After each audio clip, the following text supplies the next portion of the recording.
آپ اندازہ کریں، آپ کو کوئی بندہ کہہ دے کہ آپ تو قیامت کو مانتے ہی نہیں، تو کتنی تکلیف ہوگی۔ کیوں نہیں مانتا؟ میں مانتا ہوں۔ اللہ تعالیٰ کیا کہہ رہا ہے؟ ارأیت الذی یکذب بالدین، کیا آپ نے وہ شخص نہیں دیکھا جو قیامت کے دن کو جھٹلا رہا ہے؟ کون شخص ہے یہ جو اتنا گیا گزرا ہے کہ مسکین کو کھانا کھلانے کی سفارش بھی کرنے سے محروم ہے۔ ایک ہے نا کھانا کھلانا، وہ اگلی بات ہے، مال پیش کرنا اگلی بات ہے۔ اللہ کہہ رہے ہیں جو مسکین کو کھانا کھلانے کی ترغیب بھی نہیں دیتا، یہ بالکل اسی کیٹیگری کا بندہ ہے جس کیٹیگری کے شخص نے یتیم کو دھکے دیے تھے۔ جس طرح یتیم کو دھکے دینے والا قیامت کے دن پر یقین نہیں رکھتا، انکار کرنے والا، جھٹلانے والا ہے، جو مسکین کے لیے سفارش کی زبان استعمال نہیں کرتا، اللہ قرآن میں کہتے ہیں یہ بندہ بھی اسی صف کا بندہ ہے۔ اور ہم اپنے آپ کو دیکھیں، ہمیں ذاتی ضرورتیں ہوں تو ہم سرنڈر کرتے ہوئے، جھکتے ہوئے، زمین کو لگتے ہوئے، ہمیں کوئی شرم نہیں آتی، کوئی ہچکچاہٹ نہیں، کوئی وقار نہیں، کوئی خودداری نہیں۔ وجہ کیا تھی؟ ضرورت میری تھی۔ اور جب بات آ گئی مسکینوں کے لیے سوال کرنے کی، پھر میرا وقار ہی بہت زیادہ ہے، میں بڑا خوددار ہوں، مجھے تو یہ بالکل پسند نہیں ہے، میں یہ کر نہیں سکتا۔ تیرا نبی کر سکتا ہے، تو کیوں نہیں کر سکتا؟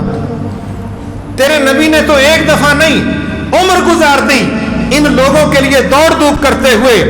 کیا تیری عزت نفس تیرے نبی سے زیادہ ہے؟ کیا تیرا وقار تیرے نبی سے زیادہ ہے؟ کیا تیری اس طرح کی سوچ جس سے تو یہ سمجھے کہ اس میں بےزتی ہوتی ہے؟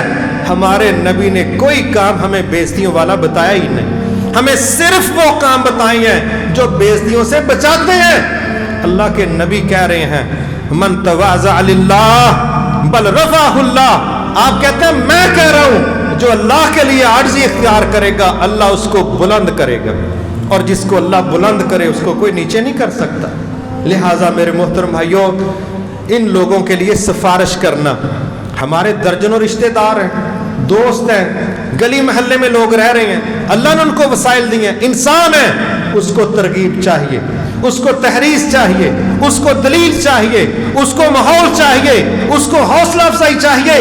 اگر ہم اپنی زبانوں سے صرف یہ سفارش کا کام کر دیں، دلیل کا، ترغیب کا، ترحیض کا کام کر دیں، تو نبی صلی اللہ علیہ وسلم نے فرمایا جس بندے نے اچھے کام میں سفارش کی، جتنا اجر کام کرنے والے کو ہوگا اس کے برابر چند منٹ کے لیے زبان ہلا دینے والے کو ہوگا۔ تو میں سمجھتا ہوں کہ ہمیں اپنی زبانوں کو مسکینوں کی مدد کے لیے استعمال کرنا چاہیے۔ یہاں کوئی گولی نہیں چل رہی، یہاں کوئی جسموں کے پرخچے نہیں اڑ رہے، یہاں کوئی ہجرتیں نہیں ہو رہی۔ ہمارے فون میں دیکھو، میرے پاس جی 10 واٹس ایپ گروپ ہیں، میرے پاس 2600 بندہ ہے، میرے جی فیس بک پر اتنے فالورز ہیں، میری جی دوستی بہت زیادہ ہے، میرے ادارے میں 5000 لوگ ہیں۔ کیا کر رہے ہیں وہ سارا؟ آپ کیا کر رہے ہیں ان کے ساتھ؟ المؤمنون والمؤمنات بعضهم اولیاء بعض یامرون بالمعروف وینہون عن المنکر۔ اگر وہ تیرے دوست ہیں تو ان کا دوست ہے، تو تیری ذمہ داری ہے تو ان کو نیکی کی طرف کھینچ کے لے کے آ، یہ تیری ذمہ داری ہے۔ لیکن اپنی ضرورت ہو تو پرسنل میں ریکویسٹ، تانوں ملنا سی، تواڈے کول آنا سی، تواڈے نال کوئی گل کرنی سی، سبحان اللہ۔ اپنی بات ہو تو بہانے اور ملاقات کے لیے کھچل کھواریاں، اور کیس ہو غریبوں، مسکینوں کا، یتیموں کا، امت کا، ملک کا، تو پھر میری انا مسئلہ ہے۔ یہ انا نہیں، یہ ایک اپنا خود ساختہ سا ایک ہم نے ماحول بنایا ہے۔ ورنہ میں یہ سمجھتا ہوں کہ نبی صلی اللہ علیہ وسلم نے جو کام کر دیا ہے ہمیں اپنے مزاج بلڈوز کر کے وہ کام کرنا چاہیے، اپنی طبیعت کا علاج کرنا چاہیے۔ اسلام کو ہمیں اس طرف نہیں لے کے جانا چاہیے کہ میرا دل نہیں مانتا تو میں نہیں کرتا۔ یہ کوئی کھانے پینے کی باتیں نہیں ہیں کہ نہیں دل مانتا تو نہ کھائیں، وہاں اسلام اجازتیں گنجائشیں دیتا ہے، لیکن جب بات آ جائے کسی کی مدد کی، اسلام کہتا ہے کم از کم سفارش تو کرو۔ اور اللہ کے نبی تو اس میں اتنی تربیت کرتے، کوئی ضرورت مند آتا آپ اس کی ضرورت سنتے، صحابہ بھی سنتے، پھر آپ چپ کر کے بیٹھ جاتے۔ اس کے بعد دوبارہ آپ صحابہ کو پوچھتے آپ کو پتہ ہے میں کیوں خاموش ہو کے بیٹھ گیا تھا؟ وہ کہتے ہیں جی اللہ اور اس کا رسول ہی بہتر جانتے ہیں، ہمیں تو نہیں پتا۔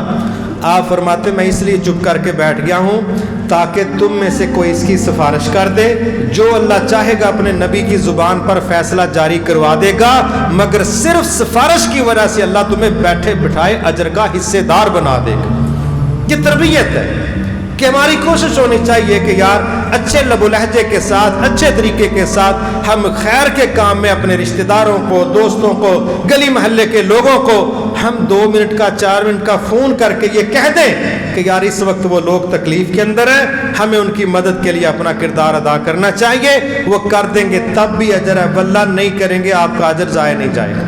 لیکن اگر ہم زبان ہلانے کے لیے بھی تیار نہیں ہیں تو اللہ نہ کرے یہ وہ بے حسی ہے، کل ہمارے اوپر کوئی پریشانی آ گئی تو شاید ہمارے لیے کوئی زبان ہلائے گا نہیں، پھر وہ زبان دراز کرے گا، اور اس وقت جو ہمیں صدمہ پہنچے گا نا، شاید یہ پچھلے منظر پھر ہمیں یاد آ سکتی ہیں۔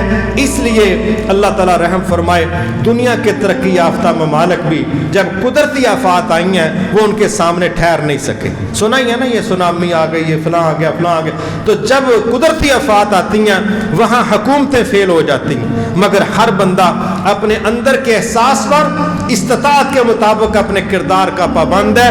باقی نیتوں کو بھی اللہ تعالیٰ جانتا ہے، کام کتنے ہو سکتے ہیں اس کا بھی اللہ تعالیٰ کو پتہ ہے، ہم کیا کر سکتے تھے کیا نہیں کیا، یہ ہمارے اور ہمارے رب کا مسئلہ ہے۔ فاتقوا اللہ ما استطعتم، اللہ کہتا ہے جتنی تمہاری گنجائش ہے، کیپیسٹی یا استطاعت ہے، اس کے مطابق میری بات مان لیا کرو، اس میں تمہارے لیے بھی آسانی اور آخرت میں کامیابیوں کی انشاءاللہ ضمانتیں ہیں۔ اللہ تعالیٰ ان لوگوں کی ہمیں بھرپور مدد کرنے کی توفیق عطا فرمائے۔